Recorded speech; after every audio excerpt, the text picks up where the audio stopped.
Good afternoon everyone. आवाज आ रही है मेरी?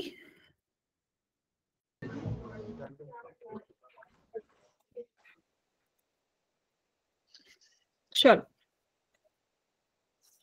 होप आप सब अच्छे होंगे, लंच करके बैठे होंगे सब लोग। सब अपने माइक बंद रखेंगे क्योंकि ऐसे फिर डिस्टरबेंस क्रिएट होगी, ठीक है? तो माइक ऑन नहीं करना।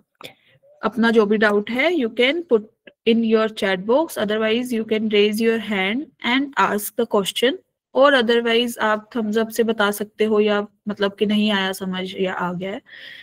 Is it okay?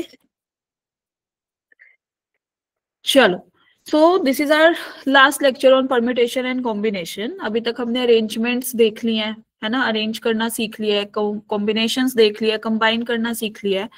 Now we are talking about derangements. Clear?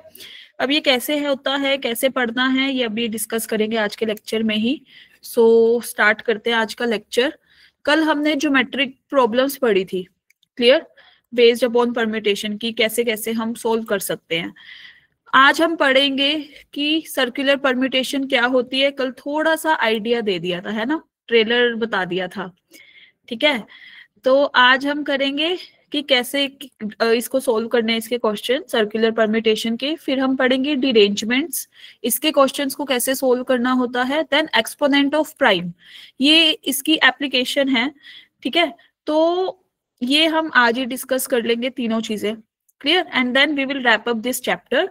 फिर आपका ये परम्यूटेशन एंड कॉम्बिनेशन खत्म होगा and you have to solve और try the questions based upon this chapter, clear? जो भी क्वेश्चंस आए हुए हैं प्रीवियस ईयर में। ओके, सो ये वाला एक क्वेश्चन देखो, ये जेईई मेन 2025 रीसेंट क्वेश्चन है बेस्ड अपॉन ज्योमेट्रिक प्रॉब्लम्स, जो हमने कल पढ़ा था, ठीक है? इस क्वेश्चन में देखो, सबसे पहले समझो कि क्वेश्चन की स्टेटमेंट क्या है। तो क्वेश्चन में ये बोल रहा है कि there are 12 points in a plane, 12 points हैं हमारे पास। No 3 of which are in the same straight line, कि सेम स्ट्रेट लाइन पे नहीं है कोई तीन उनमें से। और 5 except 5 points are which are collinear, 5 points ऐसे हैं जो कि कोलिनियर है, मतलब सेम स्ट्रेट लाइन पे है। हमें क्या निकालना है? टोटल नंबर ऑफ वेज कि जिसमें हम ट्राइंगल बना सके, ठीक है? अब ट्राइंगल बनाने के लिए फिर से वही 3 वर्टिसेस कल वाला जो हमने किया था कॉन्सेप्ट। अब क्वेश्चन में हमें क्या कहा गया है, जस्ट अ मिनट लिख देती हूँ मैं यहाँ पे,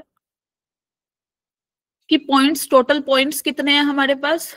total points is equal to 12, right? Points अपने पास 12 है और 5 ऐसे हैं कोलिनियर पॉइंट्स। कितने हैं अपने पास? 5। मतलब कोलिनियर का क्या मतलब है कि एक सेम लाइन पे होंगे ये वाले पॉइंट्स, एक ही लाइन पे, ठीक है? अब हमें कितने नंबर ऑफ वेज में we can make a triangle, तो यहां से सबसे पहले तो टोटल वेज कितने हैं ट्राइंगल बनाने के? टोटल वेज कितने हैं? 12C3। 12 में से कोई भी आप 3 चूज करोगे ट्राइंगल बनाने के लिए, क्योंकि ट्राइंगल के लिए अपने को 3 वर्टिसेस चाहिए होते हैं। कोई 4 वर्टिसेस का तो नहीं बना देगा ना, वो क्वाड्रिलेटरल बन जाएगा, ठीक है? तो हमें ट्राइंगल बनाने के लिए 12 में से कोई 3 पॉइंट चाहिए, मतलब 12 factorial divided by 3 factorial multiply by 12 minus 3 factorial, and it will be equal to 12, 11, यहाँ से आएगा 10 upon 3 into 2, which will be further equal to, ये किसके बराबर? 220 के बराबर। तो टोटल वेज तो ये है, ठीक है? अब number of ways such that the 3 points are selected among 5 collinear points. मतलब हमने 5 कोलिनियर पॉइंट्स में से सेलेक्ट किए ट्राइंगल बनाने के लिए, तो 5C3 कि हमने सारे पॉइंट्स कहाँ से लिए? 5 जो कोलिनियर पॉइंट थे। अब इसमें भी वही वाली अप्रोच लगा रहे हैं कल वाली, कि टोटल में से वो वाला केस माइनस कर दो जिसमें पॉसिबल ही नहीं है ट्राइंगल बनाना, ठीक है। सेम स्ट्रेट लाइन से पॉइंट उठाएंगे तो हम ट्राइंगल तो बना नहीं पाएंगे। यस और no everyone? If yes then do the thumbs up. नहीं बना पाएंगे ना, तो हमने वही वाला केस टोटल में से हटा दिया। क्यों इतनी मेहनत करने की, एक एक केस बना के देखे कि कैसे बना सकते हैं ना, वो तो फिर आप बनाते ही रह जाएंगे ऐसे केस तो पेपर में। तो this will B 5c3। 5c3 कितना हो गया, 5 फैक्टोरियल डिवाइडेड बाय 3 फैक्टोरियल, और यहाँ पे 5 minus 3 factorial, so it will be equal to 5 factorial 3 factorial multiply by 2 factorial. The answer will be equal to 10। Clear? अब हमें क्या चाहिए, required number of ways. Required number of ways कि हम triangle बना पाए और वो कोलिनियर पॉइंट से ना आए। तो टोटल में से हम क्या हटा देंगे, ये 5c3 वाला केस, मतलब 220 में से हमने ये 10 पॉइंट हटा 10 केस हटा दिए। अपने पास क्या बना, 210। तो 210 will be the right answer is this, and it is given in the option B. So option B will be the correct option. Clear है सबको? Take a minute and note it down, everyone. Yes, B is equal to 210 MTS Talwara. Very good.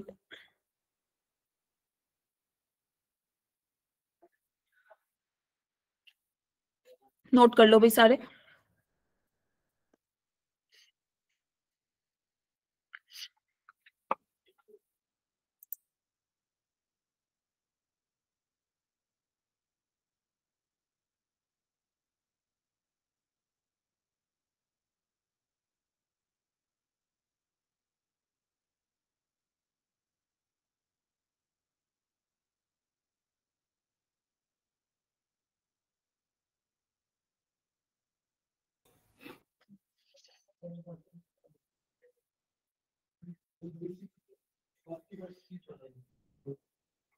Is it noted? Note कर लिया सबने? If yes, then do the thumbs up. चलो ये भी note कर लो।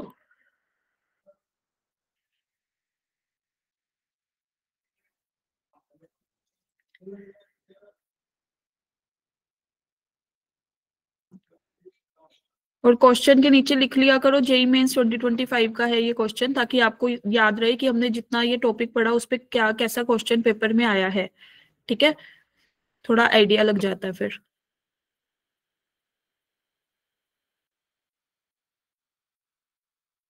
चलो, इज इट नोटेड नाउ?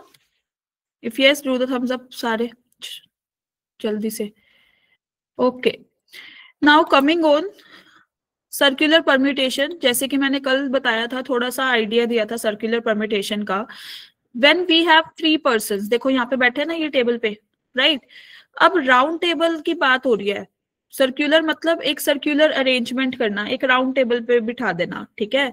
जब मैंने क्या बताया था कल कि एग्जाम्पल से समझते हैं, if we have 3 persons A B and C, अगर हमें उनको एक रो में बिठाना है तो हम कैसे बिठा सकते हैं कि हमने सबसे पहले ए को बिठा दिया, फिर बी को, फिर सी को, या फिर ये कर दिया ए तो पहले ही बैठा हुआ है, फिर सेकंड नंबर पे सी आ गया और थर्ड नंबर पे ये आ गया, राइट?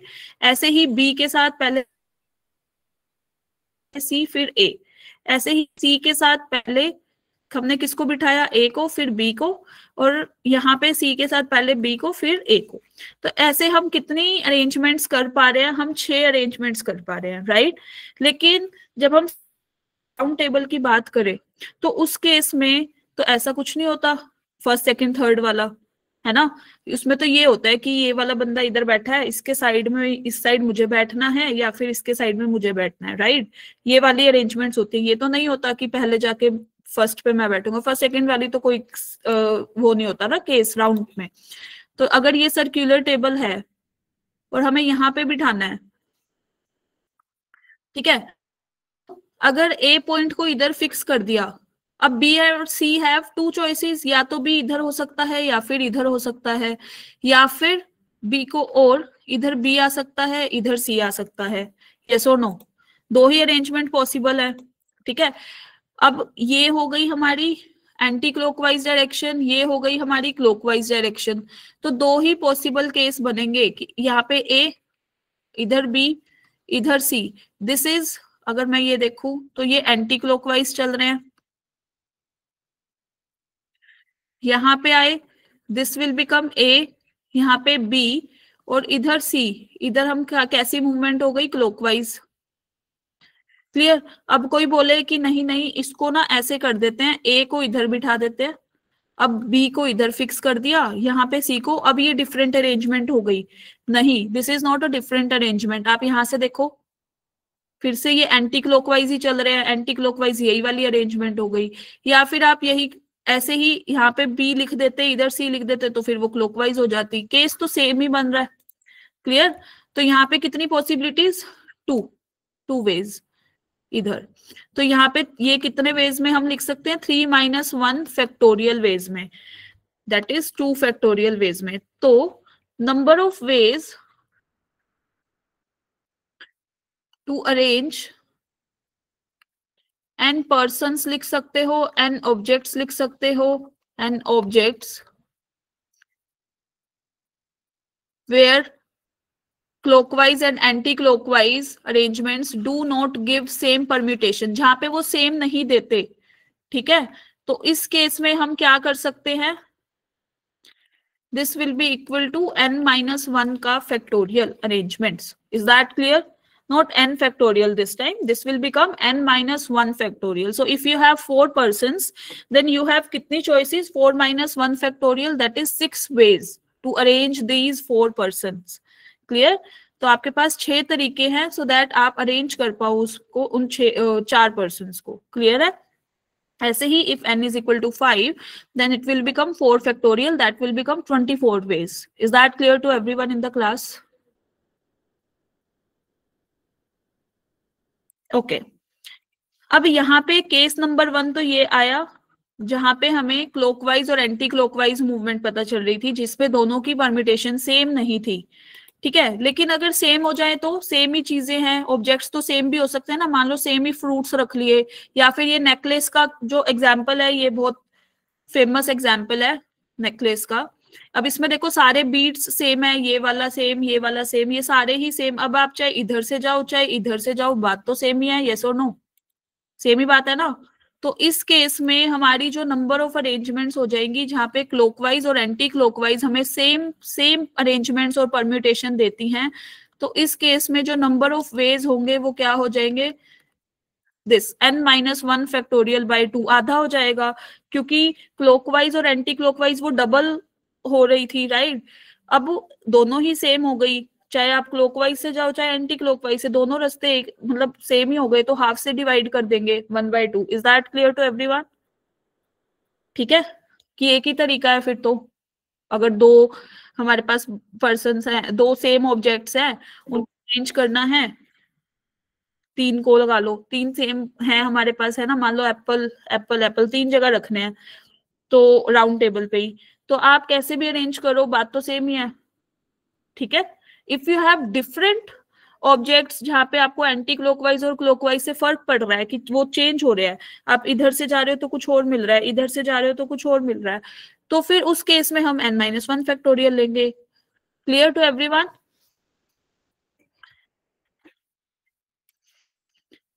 यही समराइज्ड वर्जन लिखा हुआ है। सर्कुलर परम्यूटेशन में आपको ये दो चीजें ही लिखनी है, जो मैं अभी बता भी चुकी हूँ। द फर्स्ट वन, कि the number of circular permutation of n different things, अगर अपने पास डिफरेंट थिंग्स हैं और उन सबको इकट्ठा ले रहे हैं तो n-1 फैक्टोरियल अरेंजमेंट होंगी। नंबर 2, जहां पे क्लॉकवाइज और anti clockwise are considered to be same, जहां पे वो सेम होते हैं, तो the number of ways will be equal to 1/2 n-1 into n-1 factorial. Is that clear to everyone? अब इसी बेसिस पे हम क्वेश्चंस करेंगे, जल्दी से नोट डाउन कर लो सारे।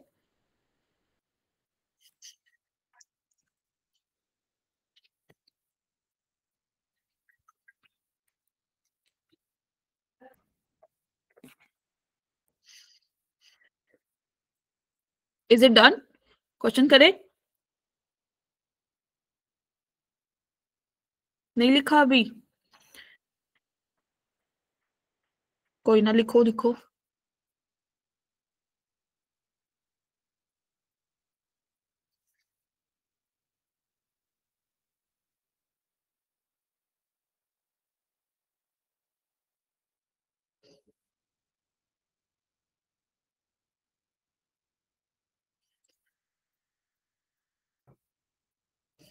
डन, अब तो लिख लिया होगा। चलो, तो अब यहाँ से क्वेश्चन करते हैं सॉल्व। अब यहाँ देखो क्या बोल रहे हैं कि the number of ways in which 4 boys and 4 girls can stand in a circle. एक सर्कल है जिसमें हमें 4 बॉयज और 4 गर्ल्स को रखना है, ठीक है, so that each boy and each girl is one after other. मतलब ये कोई भी सर्कल बना दिया, ठीक है। अब इसमें हमें पहले तो 4 बॉयज यहाँ पे लिख देते हैं, B1, B2, B3, B4, right. और गर्ल्स हमें कैसे अरेंज करनी है कि इनके बीच में आना चाहिए, क्लियर। तो सबसे पहले इसमें नंबर ऑफ वेज कितने हो जाएंगे। पहले तो हमने बॉयज को सिलेक्ट किया है, ठीक है, कितने वेज में, 4 - 1 फैक्टोरियल, क्योंकि सर्कुलर अरेंजमेंट है, क्लियर। अब गर्ल्स तो कैसे अरेंज होंगी, अब यहाँ पे कितनी चॉइस है गर्ल्स के लिए, 4 चॉइसेस। इधर आए तो कितनी चॉइसेस, 3 चॉइसेस। इधर आए तो कितनी चॉइस, 2 चॉइसेस, क्योंकि 4 ही हैं। यहाँ पे आए तो कितनी चॉइस, 1 चॉइस। तो ये तो 4 फैक्टोरियल, ये तो इसी में ही चलेगा। Is that clear. क्योंकि यहाँ कंडीशन दे दी हमें ऐसी, तो अब B1 और B2 अगर 2 जने खड़े हैं, 2 बॉयज, उसके बीच में एक गर्ल को अगर हमने खड़ा कराना है, तो उसकी अभी हमारे पास 4 गर्ल्स है, तो अपने पास 4 चॉइसेस है ना। अब एक उसमें से हो गया। अब सेकंड पे चलते हैं, B2 एंड B3, क्लियर। ऐसे आप गर्ल्स के केस में भी कर सकते हो। जैसे ही 4 गर्ल्स हैं, पहले गर्ल्स को स्टैंड करा दो and 1 boy with it 2 girls, right. तो ऐसे कर सकते हैं। Is that clear to everyone. तो हमारे पास अब इसको सोल्व करके जो आंसर आएगा, this will be the required answer. आप सोल्व कर लेना, 3 factorial multiply bye 4 factorial, 6 multiply by 24। या फिर अच्छा, ऑप्शन ही हमें ऐसे दे रखे हैं तो हमें सोल्व करने की भी नीड नहीं है। 1 option will be the correct option in this.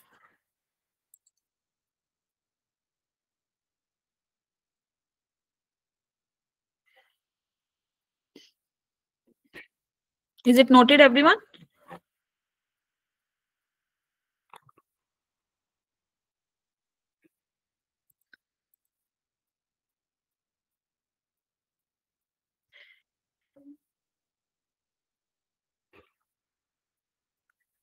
चले नेक्स्ट क्वेश्चन पे। थम्स अप करो भाई जल्दी से, जब नोट कर लिया तो। ओके, ये वाला क्वेश्चन देखो, जेई मेंस 2017 का क्वेश्चन है, 2017। क्या क्वेश्चन है, the number of ways in which 5 boys and 3 girls can be seated on a round table. ठीक है, 5 बॉयज हैं, 3 गर्ल्स हैं, वो उनको राउंड टेबल पे बिठाना है, such that if a particular boy B1 and a particular girl G1 never sit adjacent to each other, कि वो इकट्ठे नहीं बैठने चाहिए, क्लियर। तो हम टोटल वेज में से ऐसे वाले वेज हटा देंगे जिसमें वो इकट्ठे बैठ रहे हैं, हमें आंसर मिल जाएगा, यस और नो। ठीक है ना, ऐसे कर सकते हैं। क्वेश्चन में क्या बोला हुआ है, द नंबर ऑफ वेज, अरे क्या रिपीट करना, पीछे वाला क्वेश्चन क्या ये वाला, पीछे वाला क्वेश्चन रिपीट करना है या ये वाला भी, तो ये मैंने बताया ही नहीं, बताऊंगी अभी ढंग से।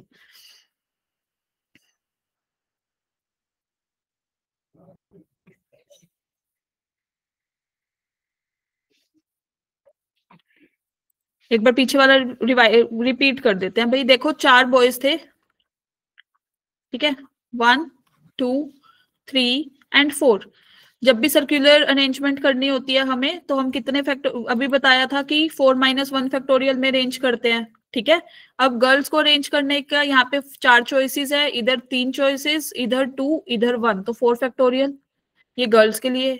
आप उल्टा भी कर सकते हो, पहले बॉय, पहले गर्ल्स को आप कर सकते हो यहाँ पे, कि यहाँ पे आपने G1, G2, G3, G4 ले लिया, और फिर बॉयज के लिए आप ऐसे बना सकते हो केस, क्लियर। ऐसे ही ये वाला क्वेश्चन देखो, अब यहाँ पे क्या बोल रहा है कि एक राउंड टेबल है हमारे पास बॉयज, यहाँ लिख देते हैं, 5 बॉयज हैं, 3 गर्ल्स हैं, क्लियर। अब उन्हें उनको राउंड टेबल पे बिठाना है, तो ऐसे बिठाना है कि B1, यहाँ B1 ये ना तो इधर आए ना ही इधर आए, राइट, क्लियर। तो अब इसमें कैसे करेंगे, सबसे पहले तो टोटल वेज, कि हम इन 8 जनों को क्या कर सके, अरेंज कर सके राइट राउंड टेबल पे। तो टोटल हमारे पास कितने हैं पर्सन्स, टोटल पर्सन्स हमारे पास है 8, वेदर इट इज बॉय और गर्ल। टोटल हमारे पास 8 जने हैं, इनको बिठाना है हमने राउंड टेबल पे। तो कितने वेज में बिठा सकते हैं? 8 - 1 factorial, that is 7 factorial, right. अब हमने मान लिया कि नंबर ऑफ वेज, अब हम वो निकालते हैं, number of veg so that या such that B1 and G1 sit adjacent to each other। उसने बोला never adjacent, ठीक है। हम पहले निकालते कि वो इकट्ठे adjacent to each other। कितने तरीके हो गए कि हम इन दोनों को बिठा पाए? तो 2 फैक्टोरियल की, या तो पहले B1 को अरेंज करो फिर G1 को, ऐसे ही ये वाला, राइट। तो 2 केसेस में बिठा सकते हैं। बाकी हमारे पास अब कितने जने रह गए? 6 को हम कैसे अरेंज कर सकते हैं? 6 फैक्टोरियल में, अब आप कैसे भी अरेंज कर लो उनको। तो 2 × 6 फैक्टोरियल। अब हमें ऐसे चाहिए थे कि नेवर एडजेसेंट, राइट। तो टोटल में से ये हटा दो, तो रिक्वायर्ड नंबर ऑफ वेज कितने बन गए? Required number of ways will be equal to, यहां लिख देते हैं भाई, such that, just a minute, such that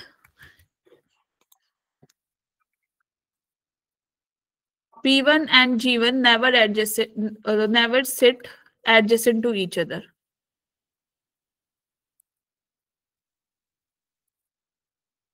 is equal to कितना? टोटल में से जो वो लास्ट हमने जब जो निकाला था उसको बिठा दिया। 6 फैक्टोरियल जब आप कॉमन लोगे, यहाँ पे क्या बनेगा? 7 - 2, इट विल बिकम 6 फैक्टोरियल इंटू 5। तो this will be the required answer and it is given in the option. Option कौन सा दे रखा है हमें? Correct, A will be the right option for this.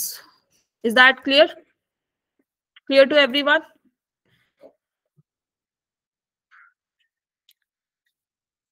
Repeat कर देते हैं। हमारे पास 8 जने हैं, 5 उसमें से बॉयज हैं, 3 गर्ल्स हैं। उनको अरेंज करना है हमें। ऐसे अरेंज करना है कि जो पर्टिकुलरली B1 बॉय है और G1 गर्ल है, they can not sit adjacent to each other. Clear? तो साइड में नहीं बैठ सकते, मतलब ऐसे। क्लियर? अब हमने 8 को पहले राउंड टेबल पे अरेंज करना है, सर्कुलर अरेंजमेंट। सर्कुलर अरेंजमेंट में जब हमें n डिफरेंट चीजों को अरेंज करना होता है तो कितने वेज में कर सकते हैं? n - 1 factorial. यहाँ पे अपने पास n की वैल्यू 8 थी, 8 - 1 factorial, that will become 7 factorial. अब हमने केस क्या बनाया कि वो एडजेसेंट साइड पे ही बैठ रहे हैं। तो 2 तरीके से बैठ सकते हैं, या तो लेफ्ट B1 के लेफ्ट G1 ऐसे ही, या फिर राइट। क्लियर? तो ये कितने वेज आए? 2 × 6 फैक्टोरियल, क्योंकि 6 जने बाकी बच गए। अब उनको आप कैसे भी अरेंज कर सकते हो, अपने पास कितनी चॉइसेस हैं? 6 चॉइसेस, उसमें हमारे पास कोई कंडीशन नहीं है। तो फिर हमने क्या किया? टोटल में से ये वाले केस हटा दिए और we will get the required answer. Is that clear?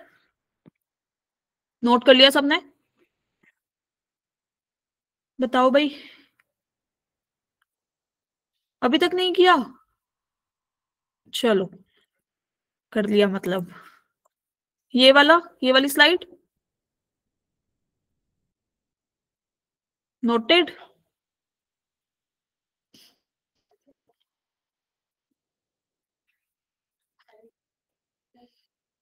चलो भाई, अब हम चलते हैं डिरेंजमेंट्स पे, ठीक है।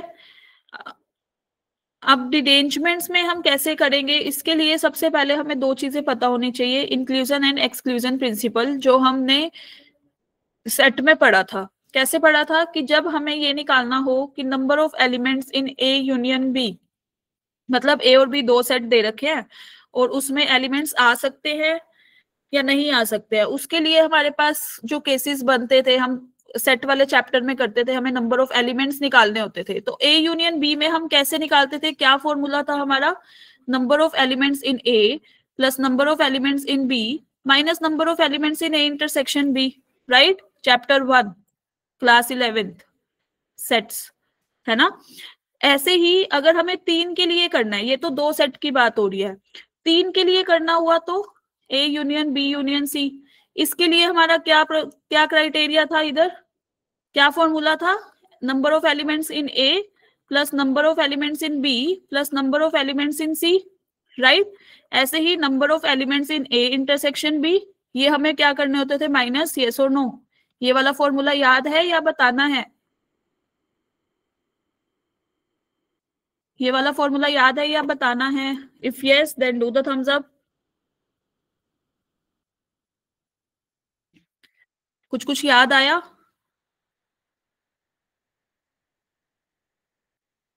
है ना, दो एलिमेंट, दो सेट, अगर दो सेट में हमें निकालने हैं नंबर ऑफ एलिमेंट्स कितने होते हैं ए यूनियन बी में, तो हम कौन सा फॉर्मूला लगाते थे कि ए में कितने एलिमेंट्स हैं, बी में कितने एलिमेंट्स हैं, और उसमें से जो इंटरसेक्शन में, क्योंकि वो रिपीट कर जाएंगे ना। देखो जैसे हम एक बार डायग्राम से समझते हैं, ठीक है। ये ए सेट, ये B set. For example if इसके पास ये एलिमेंट्स है x1 x2, और इसके पास भी ये एलिमेंट है x2 x3। अब आप देख पा रहे हो number of elements in A कितने हैं, x1 plus x2। Number of elements in B कितने हैं, x2 प्लस x3। और number of elements in A intersection B कितना चल रहा है, x2। हमें तो ए यूनियन बी में चाहिए होता है, ए यूनियन बी। तो यहाँ पे किसके बराबर, x1 प्लस x2, फिर this x2 plus x3 minus of this. आ गए ना तीनों एलिमेंट्स? क्लियर? एक शॉर्ट वे बता रही हूं समझने का, ठीक है। ऐसे ही तीन के लिए you can make this diagram. एक बार ये नोट करो, फिर चलते हैं आगे वाले कॉन्सेप्ट पे, डिरेंजमेंट्स पे।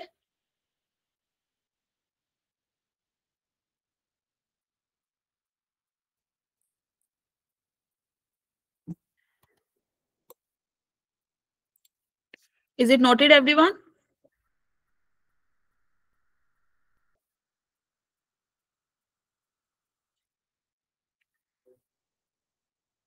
जल्दी करो।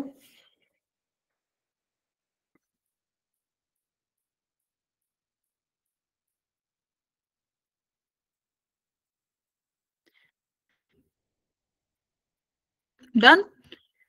चलो भाई, ये वाला ये नोट कर लिया सबने? ठीक है। अब जैसे ये वाला क्वेश्चन देखो, इस क्वेश्चन में क्या पूछा गया है, find the number of positive integers. अपने पास 1 to 100 तक के इंटीजर्स हैं, और हमें क्या निकालना है, number of positive integers which are divisible by at least one of 3 और 4। ठीक है, कितने इंटीजर्स ऐसे हो सकते हैं कि जो 3 से, या तो 3 से या फिर 5 से या फिर दोनों से, एटलीस्ट वन ऑफ देम तो होना ही चाहिए, कम से कम एक से तो डिविजिबल होना ही चाहिए। तो इस टाइप के क्वेश्चन को सोल्व करने के लिए हम इनका यूज करते हैं, इंक्लूजन और एक्सक्लूजन प्रिंसिपल। कैसे? मान लो, अब देखो टोटल अपने पास कितने इंटीजर्स है, टोटल इंटीजर्स कितने हैं, 100। क्लियर? अब हमें ऐसे निकालने हैं नंबर ऑफ, ऐसे ले लेते हैं ए सेट मान लिया, ए सेट हमने मान लिया कि वो वाले इंटीजर्स है विच आर डिविजिबल बाय 3। किससे डिविजिबल होते हैं, 3 से। बी सेट ले लिया कि वो integers which are divisible by 5। And A intersection B में कौन से हो जाएंगे, जो दोनों से ही डिविजिबल हो, integers which are divisible by 3 and 5। Right? हमें निकालने कौन से हैं कि एटलीस्ट वन ऑफ देम, मतलब कम से कम एक से तो डिविजिबल हो। ठीक है, तो मतलब ए यूनियन बी, या तो ए में हो, ए यूनियन बी का क्या मतलब होता है, या तो एलिमेंट ए में हो या फिर बी में हो। क्लियर? या फिर दोनों में हो। ठीक है, तो अब यहां से एन ऑफ ए कितना आ जाएगा, जो 3 से डिवाइड कर रहे हैं, 1 से 100 के बीच में 3 से डिवाइड होने वाले कितने नंबर होते हैं, 33। यस और नो? 33 होते हैं ना, 3 6 9 ऐसे। क्लियर? 99 तक जाएगा। क्लियर? ऐसे ही बी की बात करूं कि integers which are divisible by 5, 5 से डिविजिबल होने वाले कितने हैं, 5 10 15 अप टू 100 कितना हो जाएगा, 20। 20 इंटू 500 होता है ना। ऐसे ही 33 इंटू 3 99 होता है। राइट? क्लियर? तो यहाँ पे कितने हो जाएंगे अपने पास, 20। और number of elements in A intersection B कितना हो जाएगा, जो 3 से भी डिवाइड हो, डिविजिबल हो, 15 से भी, मतलब 15 से डिविजिबल होने चाहिए। तो ऐसे कितने होते हैं, 6। क्लियर? अब हमें ऐसे चाहिए जो या तो ए से डिवाइड हो, डिविजिबल हो, या फिर बी से डिविजिबल हो, या फिर दोनों से हो। तो this will become number of elements in A, number of elements in B, minus number of elements in A intersection B. So this will be 33 plus 20 minus 6. This is 53 minus 6. So that will become 47. Is that clear? Is this clear to everyone? If it is clear, then एक बार आप note करो.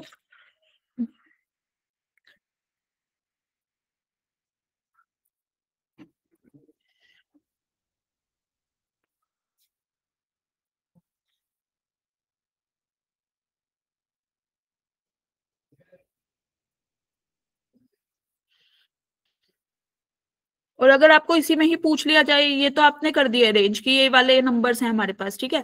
अगर आपसे इसी में ही पूछ लिया जाए कि 3 और 5 से डिविजिबल नहीं होने चाहिए, ठीक है, बाकी किसी से भी हो, तो आप क्या करोगे फिर? टोटल में से इसी को ही माइनस करोगे ना, जो या तो 3 से होता हो या फिर 5 से होता हो, वो तो माइनस करने पड़ेंगे हमें. क्लियर? यही वाले केस लोगे. ऐसे ही अब हम चलते हैं डिरेंज. ये नोट कर लिया सबने? पहले तो ये बताओ, फिर चलते हैं डिरेंजमेंट्स पे. ओके. तो डिरेंजमेंट्स में क्या होता है? जैसे अरेंजमेंट में तो अरेंज करना होता था, इसमें क्या होता है? Number of ways in which n letters can be put in n corresponding envelopes. मतलब एक एनवेलप में हमने एक लेटर डाला, सच दैट, क्या लिखा हुआ है? Such that no letters goes to correct envelope, कि वो करेक्ट में ना जाए, कि जिसमें डलना था उसमें ना डाले, है ना, किसी गलत वाले में एड्रेस पे भेज देते हैं. ठीक है, जैसे कई बार हम पार्सल मंगवाते हैं ना ऑनलाइन, है ना, या कहीं से शॉप करते हैं, तो फिर कई बार गलत पार्सल आ जाता है हमारे पास, फिर हम रिटर्न और एक्सचेंज करते हैं.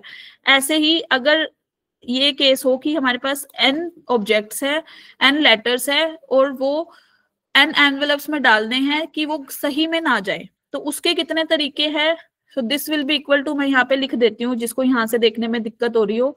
This will be equal to n factorial multiply by 1 factorial plus 1 by 2 factorial minus 1 by 3 factorial up to so on minus 1 raised to the power n upon n factorial. ठीक है.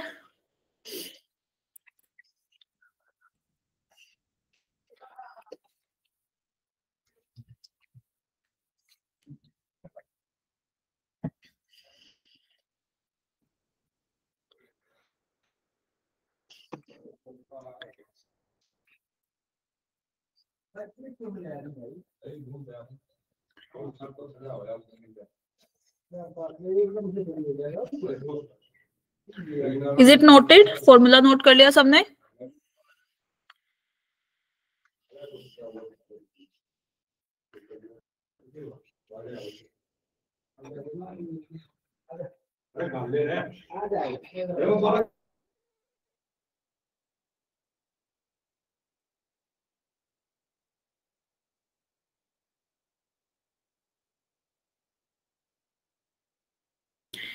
Repeat कर, अभी तो formula ही बताया है कि n letters n envelope में सही एनवेलप में ना जाए, उसका फॉर्मूला क्या होता है? क्योंकि अभी तक तो हमने ये सीखा था कि n लेटर्स है, उनको n एनवेलप में हमने डालना है, तो कितनी अरेंजमेंट पॉसिबल है? n factorial. लेकिन अब क्या कह रहे हैं कि करेक्ट एनवेलप नहीं होना चाहिए, तो उसके लिए ये फॉर्मूला है, that will be n factorial upon 1 minus 1 upon 1 factorial plus 1 by 2 factorial up to so on minus 1 raised to the power n into 1 by n factorial. Clear?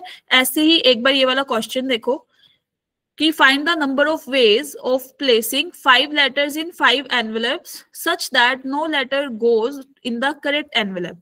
अब हमें इन 5 लेटर्स को 5 एनवेलप में डालना है कि ये सही तरीके से ना जाए, करेक्ट वे पे. तो इसके लिए यहाँ पे n की वैल्यू कितनी हो गई? 5.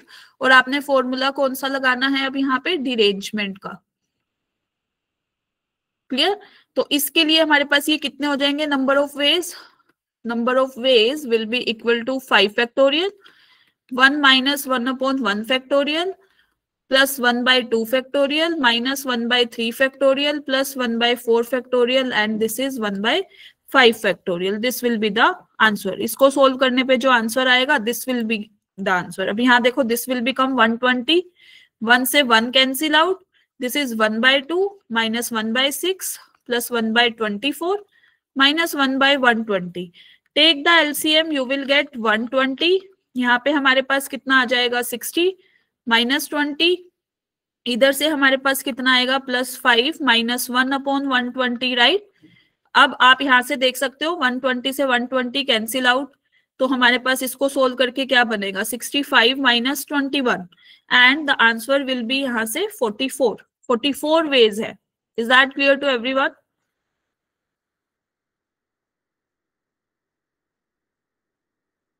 जल्दी से नोट कर.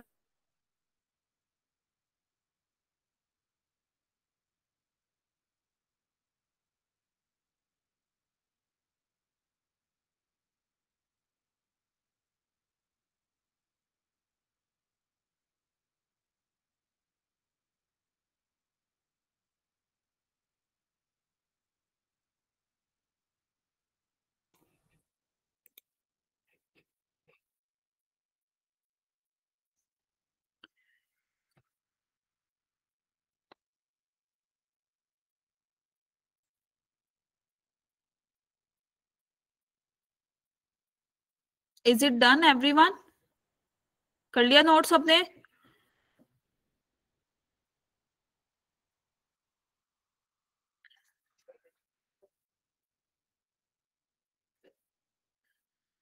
चलो, तो अब देखो ये वाला क्वेश्चन देखो. इसमें क्या बोला है कि a person writes letter to 5 friends and addresses on the corresponding envelopes. In how many ways can the letters be placed in envelopes so that at least 2 of them are in the wrong envelopes? कम से कम 2 तो उसके गलत उसमें होने चाहिए. तो इसके कितने तरीके हैं? अब देखो सॉल्यूशन पे चलते. अब यहाँ पे थोड़ी सी चीज अलग है कि इसने बोला कि एटलीस्ट 2 आउट ऑफ 5, कम से कम 2 5 में से. तो केस नंबर 1 कि 2 ही होंगे. ठीक है, कि मतलब एन की वैल्यू कितनी है 2, कि 2 ही गलत गए. केस नंबर 2 3 भी हो सकते हैं क्योंकि कम से कम बोला है. ठीक है, तो 3 भी हो सकते हैं. Case number 3 n is equal to 4. Case number 4 n is equal to 5. तो या तो 2 लेटर्स कम से कम गलत हो सकते हैं, या तो 3 या फिर 4 या फिर 5. क्लियर? कम से कम 2 होने चाहिए, ज्यादा से ज्यादा 5 भी हो सकते हैं. क्लियर? तो अगर n की वैल्यू 2 है, case number 1, if n is equal to 2, तो डिरेंजमेंट का फॉर्मूला लगाओ. नंबर ऑफ वेज कितने बन जाएंगे 2 फैक्टोरियल. क्लियर? यहां से हमारे पास क्या आ जाएगा यहाँ पे 1 - 1/1 फैक्टोरियल अपॉन 1/+1/2 फैक्टोरियल. या फिर हम इसको ना कंबाइन करके ही लिख देते हैं सबको. ये हटाते हैं एक बार. यहाँ पे हम ये चीज भी लिख सकते हैं. एक एक केस सोल्व करने बैठेंगे, इससे बेटर हम ये लिख देते हैं टोटल वेज या फिर रिक्वायर्ड वेज. ये लिख दिया रिक्वायर्ड वेज. तो अब हम 5 में से 2 सेलेक्ट कर रहे हैं, 3 सेलेक्ट कर रहे हैं, है ना. तो 5 में से हमने R सेलेक्ट करे, R की रनिंग ले ली 2 से लेकर 5 तक, क्योंकि 2 3 4 5 सबका सम ही तो करेंगे. पहले इस केस के लिए निकालेंगे, फिर इसका सम, फिर इसका सम, इसका सम, राइट. अब ये क्या बन गया 1 - 1/1 factorial plus 1/2 factorial up to so on -1 की power r 1/r factorial. Combine करके लिख दिया इसको into r factorial. n factorial भी था ना मल्टीप्लाई में. तो हमारे पास अब यहां से क्या आएगा, थोड़ा सा इसको क्लियरली लिख रही हूँ, 5cr इंटू r फैक्टोरियल. जब r की वैल्यू 2 है तो 5c2 इंटू 2 फैक्टोरियल. 5 में से 2 सेलेक्ट करे, ये क्या बना 1 फैक्टोरियल. This is 1/2 factorial. फिर 5c3, 5 में से 3 सेलेक्ट करे, multiply by this 1/1 factorial, 1/2 factorial minus 1/3 factorial. ऐसे ही 5c4 इंटू 4 फैक्टोरियल दिस. अब तो बस वैल्यू ही सब्सटीट्यूट करनी है 1/3 factorial, 1/4 factorial. Last 5c5 into 5 factorial, so this will become this. Now you have to just solve this and you will get the answer. इसको solve करने पे जो भी आंसर आएगा this will be the required answer. Clear? पहले वाले में हमने क्या किया 5c1 5C2, 5 में से कोई 2 सेलेक्ट करे, फर्स्ट केस। सेकंड केस, 5 में से कोई 3 सेलेक्ट करे, 5C3 वाला case. Third case 5C4 and the fifth case 5C5। Now अब आपको वैल्यूज पता है, आपने उसमें डाल दी है, फैक्टोरियल सोल्व करना है, you will get the answer. Clear? Clear to everyone?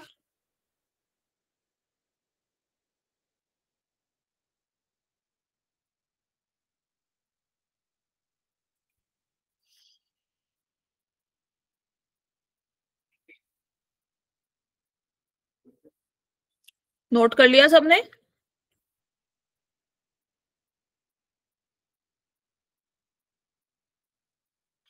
Last step repeat कर दे। ये जो कैलकुलेशन वाला लिखा, देखो भाई, केस नंबर 1 क्या था हमारा कि 5 में से कोई भी 2 आप सेलेक्ट करोगे, है ना? ऐसे लिख लो चाहे आप। केस नंबर 1, 5 में से कोई 2 सेलेक्ट करे, अब डीरेंजमेंट लगा रहे हो, 2 फैक्टोरियल दिस। ठीक है। केस नंबर 2 क्या हो सकता था कि 5 में से 3 गलत चले गए, फैक्टोरियल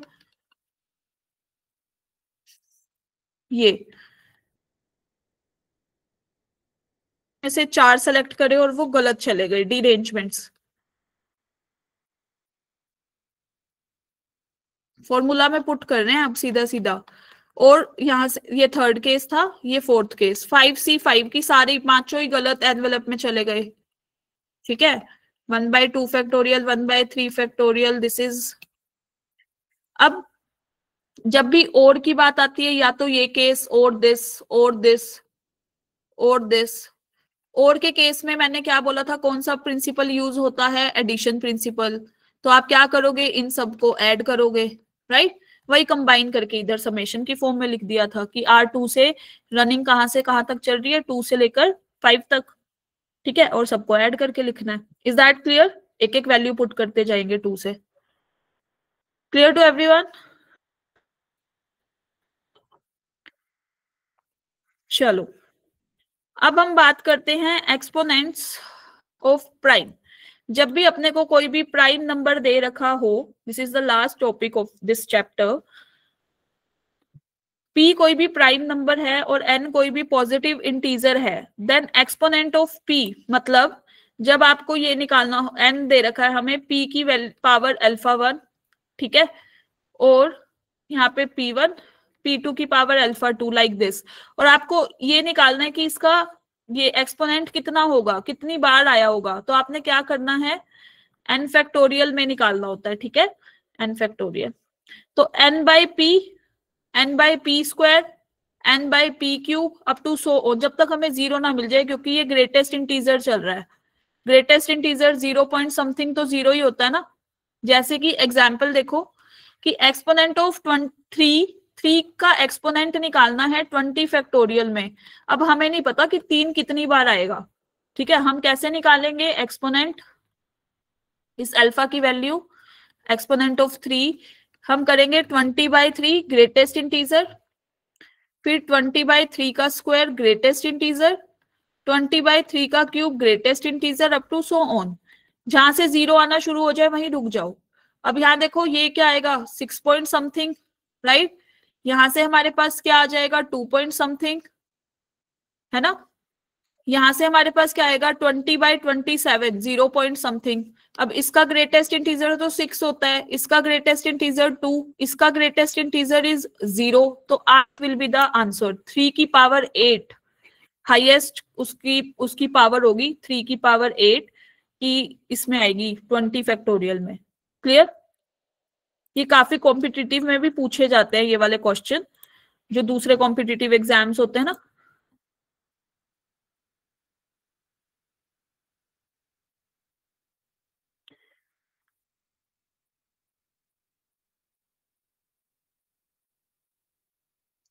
नोट कर लिया सबने?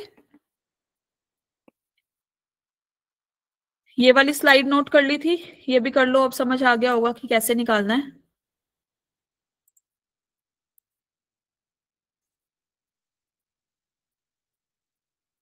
हाँ जी, कर दी, बैक स्लाइड कर दी भाई।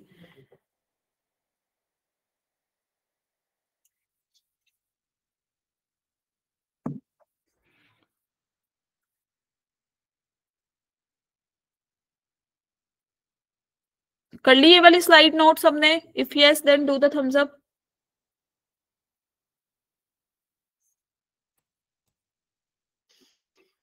अभी नहीं करी? जल्दी करो।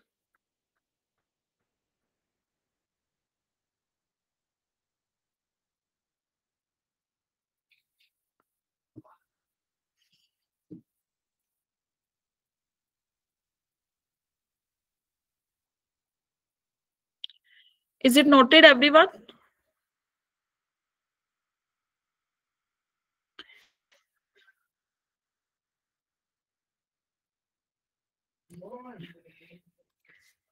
ये क्वेश्चन नोट कर लिया? Next slide.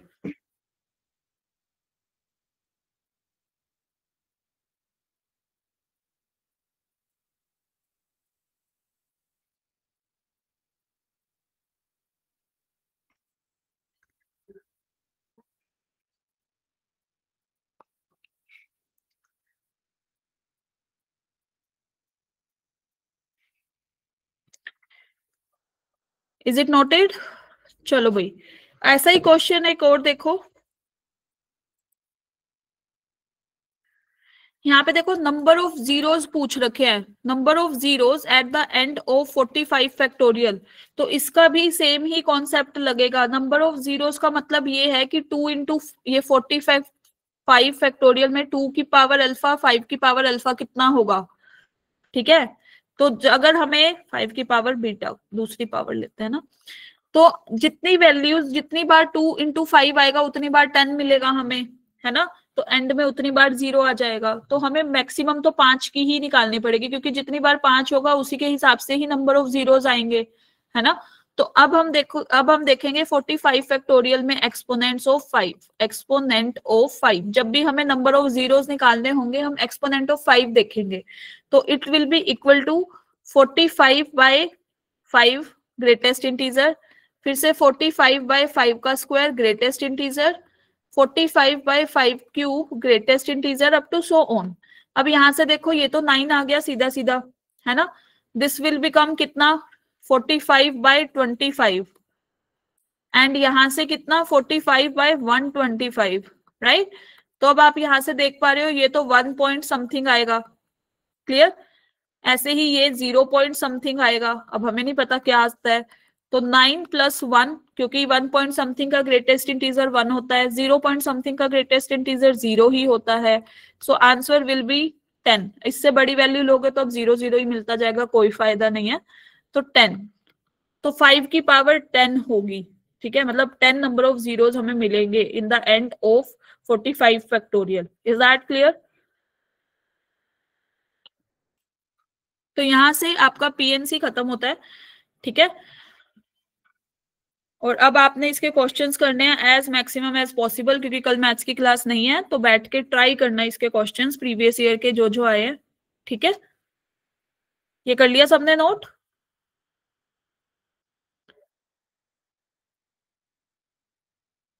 चलो भाई, तो आज का यहीं तक ही रखते हैं lecture. Bye everyone, have a nice day.